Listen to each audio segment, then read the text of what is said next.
नमस्कार दोस्तों, ABS news में आप लोगों का स्वागत है। मैं आप लोगों के साथ रितेश भारद्वाज। आइए रुक करते हैं खबरों की ओर। नीति में यूपी पुलिस पूरी तरह से प्रतिबद्धता से कार्य कर रही है।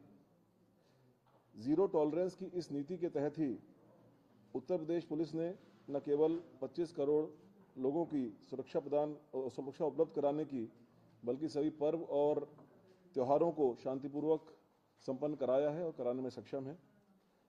सरकार के इन प्रयासों के क्रम में कुछ विशिष्ट चुनौतियां हैं, जिनका सामना करने के लिए उत्तर प्रदेश पुलिस ने एक मिशन अस्मिता लॉन्च किया था, जिसमें पूर्व में अवैध धर्म परिवर्तन के सिंडिकेट के कुछ अभियुक्त गिरफ्तार किए गए थे। इसमें मोहम्मद उमर गौतम, मुफ्ती जहांगीर आलम कासमी, इनको एटीएस ने गिरफ्तार किया था। इसी क्रम में हाल में छांगुर बाबा उर्फ जमालुद्दीन उर्फ जलालुद्दीन के अवैध धर्म परिवर्तन के सिंडिकेट को भी उसको पर्दाफाश किया गया। एसटीएफ के द्वारा और एटीएस के द्वारा उसकी इन्वेस्टिगेशन जारी है, जिसमें कई चौंकाने वाले तथ्य सामने आए हैं। यह अभियान जिहाद के नाम पर अंतर्राष्ट्रीय जिहादी फंडिंग प्राप्त करने, रेडिकलाइजेशन की कार्रवाई करने और राष्ट्रीय सुरक्षा में सेंध लगाने के उद्देश्य से अवैध धर्मांतरण, डार्क वेब और अन्य नेटवर्क के जरिए गंभीर अपराध करने वाले अपराधियों के विरुद्ध है। इसी कड़ी में जनपद आगरा में हाल में ही एक उल्लेखनीय कार्य किया गया है, जिसके बारे में अभी कमिश्नर पुलिस आगरा डिटेल में बताएंगे। इस कड़ी में 6 प्रदेशों में साइमल्टेनियस दबिश देकर के 10 लोगों को गिरफ्तार किया गया है, जो कि देश के विभिन्न राज्यों में विशेष तौर पर कम उम्र की लड़कियों को प्रलोभन, लव जिहाद और अन्य तरीकों से प्रभावित करके धर्मांतरण के कार्य में लिप्त थे। अवैध धर्मांतरण का यह मोडस ऑपरेंडी आईएसआईएस का सिग्नेचर स्टाइल है। अभी तक प्रारंभिक जांच में इस ग्रुप का संबंध पीएफआई से, एसडीपीआई से और पाकिस्तान के आतंकी संगठनों से भी होने के संकेत मिले हैं। जनपदीय पुलिस आगरा द्वारा की गई इस उल्लेखनीय कार्रवाई से इसमें अब आगे उत्तर प्रदेश की जो विशेषज्ञ एजेंसियां हैं, एसटीएफ और एटीएस, उनको भी शामिल किया गया है और आवश्यकता अनुसार अन्य राज्यों के पुलिस और केंद्रीय एजेंसी से भी समन्वय स्थापित किया जाएगा। अभी तक इसमें कनाडा, अमेरिका, लंदन और दुबई से फंडिंग के और उनके संलिप्तता के उनके वहाँ पर रह रहे कुछ लोगों के साथ में संलिप्तता के सबूत मिले हैं, जिसके आधार पर आगे की कार्रवाई की जा रही है। धन्यवाद। एसएसपी आगरा। इस महीने मार्च माह में आगरा में 2 सगी बहनों की गुमशुदगी। आप इधर आइए, इधर आइए।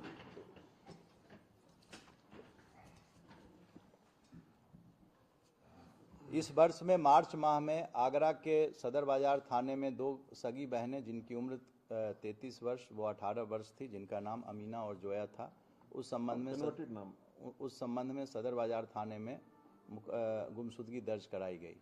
इस प्रकरण की गंभीरता को देखते हुए उसको जो एनबीएस की धारा है 87, 111, 3, 111, 4 जो बीएनएस हमारी है भारतीय न्याय संहिता, उसकी इन 3 धाराओं में और 3/5 उत्तर प्रदेश विधि विरुद्ध धर्म संपरिवर्तन प्रतिषेध अधिनियम 2021 जो बनाया गया धर्म परिवर्तन के लिए, इसके अंतर्गत मुकदमा रजिस्टर्ड किया गया सदर बाजार थाने में। तत्पश्चात जो हमारा साइबर थाना है, साइबर थाने में इसको ट्रांसफ़र किया गया और इसके बारे में पूरी जानकारी डीजीपी सर को और एडीजीएलओ सर को दी गई। इसके बारे में घटना के जब हम लोग तह में गए, जब इसको दिया गया, इसीलिए साइबर जो हमारी साइबर थाना है उसको, तो घटना के तह में जाने पर पता चला कि कई प्रदेश में कम से कम 6 प्रदेश ऐसे थे जहां पर जो लोग बैठे हुए थे, वहां पर ये लोग रेडिकलाइजेशन को बढ़ावा दे रहे थे, लव जिहाद में संलिप्त थे और इसकी फंडिंग विदेशों से होती है, जैसा सर ने बताया कनाडा से, यूएस से इनकी फंडिंग हो रही थी। घटना की इसको गंभीरता को देखते हुए डीजीपी महोदय के निर्देश पर मेरे द्वारा स्वयं इसका पर्यवेक्षण किया गया और एडिशनल डीसीपी हमारे एक आईपीएस ऑफिसर्स थे, वो इसको डायरेक्ट उन्होंने देखना शुरू किया और प्रतिदिन इस पर हम लोगों ने काम करना शुरू किया। घटना के संबंध में साक्ष्य जुटाने के बाद जो प्रकाश में 7 अभियुक्त आए थे उनके खिलाफ हमारे जो न्यायालय है आगरा की न्यायालय से उनके खिलाफ NBW वारंट लिया गया तथा बंगाल, गोवा, उत्तरांचल, उत्तराखंड, दिल्ली, राजस्थान और वह उत्तर प्रदेश में 11 जगह पर हमने अपनी टीम को भेजा, जिसमें 45 से 50 लोग हमारे थे जो कि इस रेड की टीम में गए थे। इस पूरे ऑपरेशन के क्रम में हम लोगों ने 10 अभियुक्तों को अरेस्ट किया, उनको गिरफ्तार किया। इस नेटवर्क में लफ्ज़ जिहाद का उपयोग कर तथा विदेश से प्राप्त धन से धर्म परिवर्तन व रेडिकलाइजेशन के हमारे पास सबूत और साक्ष्य मिले हैं और यह प्रणाली जो है वह ISIS का जो सिग्नेचर तरीका होता है, जो उसका प्रतिरूपण है, जो ये करते हैं, वो ठीक उसी तरह से इस चीज़ को किया गया है। गिरफ्तार अभियुक्त का पूरे नेटवर्क में सबकी अपनी अपनी अलग अलग भूमिका है। किसी की भूमिका इसमें जो पकड़े गए हैं 10 लोग, किन्हीं का काम फंड प्राप्त करना है, किसी को उस फंड को चैनलाइज करना है, किन्हीं को सेफ हाउस उसको मुहैया कराना है, लीगल एडवाइस देने के लिए इनकी एक अलग टीम थी, नया फ़ोन और नया सिम देना, लोगों को प्रेम जाल में जो लोग उनको अपने पास फंसाते थे फिर उनकी शादी कराने के लिए और धर्म परिवर्तन के लिए सब्जबाग दिखाकर प्रेरित करने के लिए और उसके संबंध में जो डॉक्यूमेंट्स होता है, पेपर तैयार करना, ये सभी ये जो ग्रुप थे इसमें ये शामिल थे। अभी विवेचना हमारी शुरुआती स्टेज में है और जो अभियुक्त हमारे आए हैं NBW पर उनका हम लोग आगे पुलिस कस्टडी रिमांड लेंगे और विवेचना फिर आगे की जाएगी। Thank you.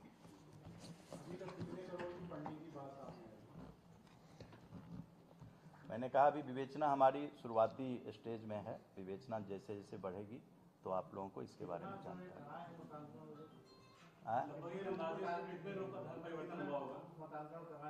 मतांतरण जो अभी तक की जो हमारी जानकारी है उसमें जो इन लोगों से अभी तक शुरुआती पूछताछ हुई है तो इसमें सैकड़ों लोगों के नाम इसमें आए हैं।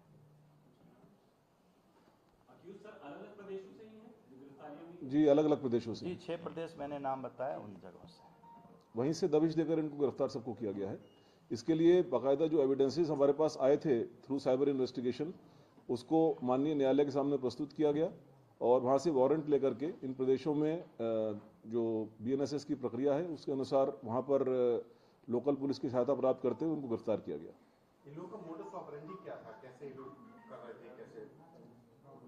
अगेन जैसा कि मैंने आपको बताया कि इसमें अलग अलग मॉड्यूल्स कह लीजिए कि हैं और इन मॉड्यूल्स में अलग अलग लोगों का अलग अलग रोल है और उसी रोल के तहत फंडिंग प्राप्त करना, उसको चैनलाइज करना, सेफ हाउसेस को एंगेज करना, ट्रांसपोर्टेशन के लिए अलग यूनिट रहती है और जो फ्रंट एंड पर है उसमें रेडिकलाइज करने के लिए अलग लोग हैं। तो ये सभी इसमें कुछ हम लोगों को इसके जो इंटरमीडिएट स्टेज के जो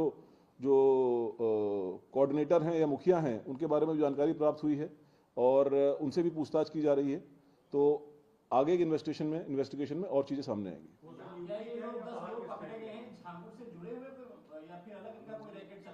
ये अभी तक दोनों के बीच में कोई कनेक्शन सामने नहीं आया है। अभी तक ये ग्रुप सेपरेटली ऑपरेट कर रहा था, लेकिन इसका जो फुटप्रिंट है वो कम से कम इन 6 स्टेट्स में तो था ही और बाकी भी आगे इन्वेस्टिगेशन सामने आएंगी चीजें। मामले का मास्टरमाइंड कौन है और क्या वो गिरफ्तार हो गया है? जी, आगरा का जो मास्टरमाइंड है वो गिरफ्तार हो गया है। नाम बता दीजिए। नाम सबके बता देते हैं।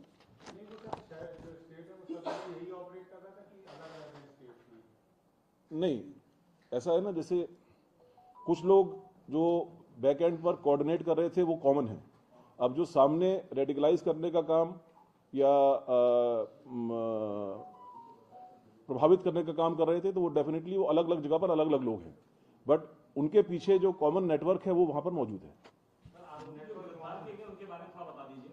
अभी तो मैं उनके सिर्फ आपको नाम बता देता हूं क्योंकि उनका हम लोग आज पुलिस कस्टडी रिमांड ले रहे हैं, it's public knowledge, public document, but subsequent आगे जब जानकारी प्राप्त होगी तो बाकी डिटेल बताऊंगा।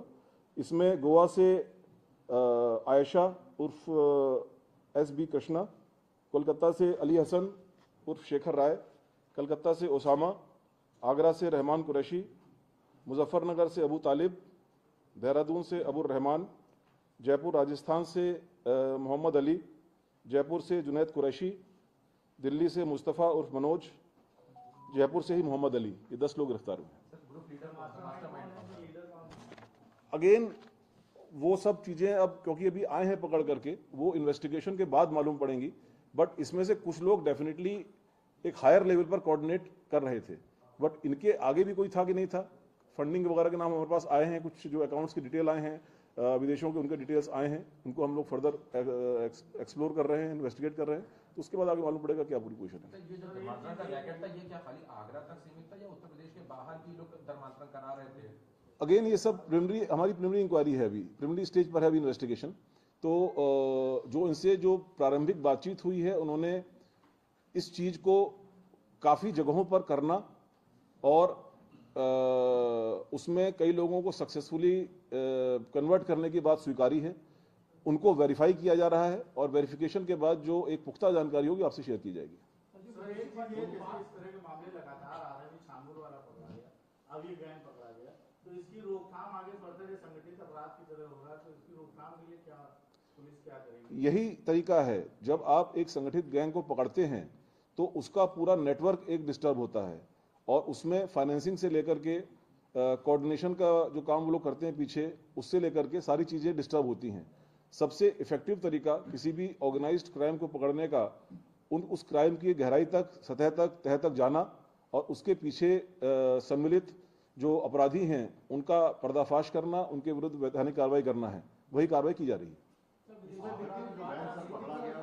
कोई नाम है पर्टिकुलर जो गैंग आगरा में चल रहा था, उसका कोई पर्टिकुलर नाम? नहीं, ये गैंग उस तरह के नहीं है कि जैसे मान लीजिए कोई अगर कोई एक कन्वेंशनल क्राइम होता है, कोई डकैती का क्राइम है या कोई एक्सटॉर्शन का क्राइम है, तो उसमें एक नाम से, क्योंकि वो नाम के आधार पर ही उनका वो काम चलता है।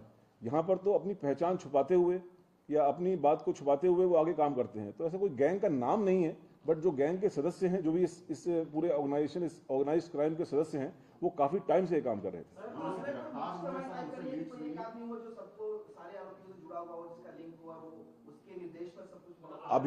अभी प्रारंभिक स्टेज है इन्वेस्टिगेशन की। डेफिनेटली इस फूड चेन में ऊपर कुछ लोग होंगे। उन फूड चेन तक, ऊपर के लेवल तक पहुंचने में इन्वेस्टिगेशन की कड़ियों को आगे मिलाना भी होगा। उसमें इनकी इंटरोगेशन रिपोर्ट्स भी तैयार होंगी, उनकी इंटरोगेशन भी होगी, चीजों को वेरिफिकेशन भी होगा और उसके बाद ही जो आपका प्रश्न है उसका आंसर मिल पाएगा। जो लोग गिरफ्तार हुए उनसे कुछ लीड्स मिली हैं कि? जी हाँ, कुछ लीड्स मिली हैं। नहीं, वो अभी मैं शेयर नहीं कर सकता। वो अभी अंडर लाइव इन्वेस्टिगेशन है। जो अभी ऐसी लीड्स जिनमें हमको मिली हैं, उनको भी मैं शेयर नहीं करना चाहूंगा। छांगुर बाबा के मामले में 2 और गिरफ्तारियां आज हुई, जिसके बारे में प्रेस रिलीज जारी किया गया।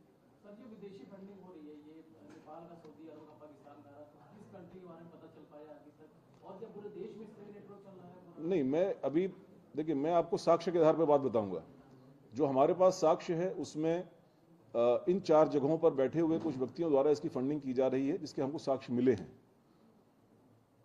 उसका जो प्रयोग है, वो प्रयोग देश में किस किस जगह पर हो रहा है, वो फर्दर इन्वेस्टिगेशन का विषय है। तो जैसे जैसे इन्वेस्टिगेशन आगे बढ़ेगी, मनी ट्रेल आगे बढ़ेगी, उसमें जो है वो इन्वेस्टिगेशन में बिंदु सामने आएंगे। पाकिस्तान का सर आपने लिया है, डायरेक्टली कोई कनेक्शन किसी के थ्रू आपको निकल के आया, देखा? नहीं, इसमें मैंने ये 2 बातें कही हैं। मैंने कहा है कि PFI, SDPI और पाकिस्तान के एक मिलिटेंट संगठन के हमको प्रमाण मिले हैं इस चीज के कि उनसे इनका संलिप्तता है। इनके जो आपस में जो लिस्टेड मेंबर्स हैं, उनके मेंबर्स के साथ में इनकी संलिप्तता कंफर्म हुई है। ISIS के बारे में मैंने कहा कि उनका ये सिग्नेचर स्टाइल है कि जिहादी तैयार करके, इसमें से एक जो कन्वर्ट है, जो 2 लड़कियां गायब हुई थी जिनको रिकवर किया गया है, उनमें से एक का उसके अपने चेंज्ड फेसबुक पर AK-47 के साथ फोटो है। तो ये जो स्टाइल है मुजाहिद में रेडिकलाइज करने का, ये स्टाइल जो है, मैंने कहा कि वो ISIS का स्टाइल है।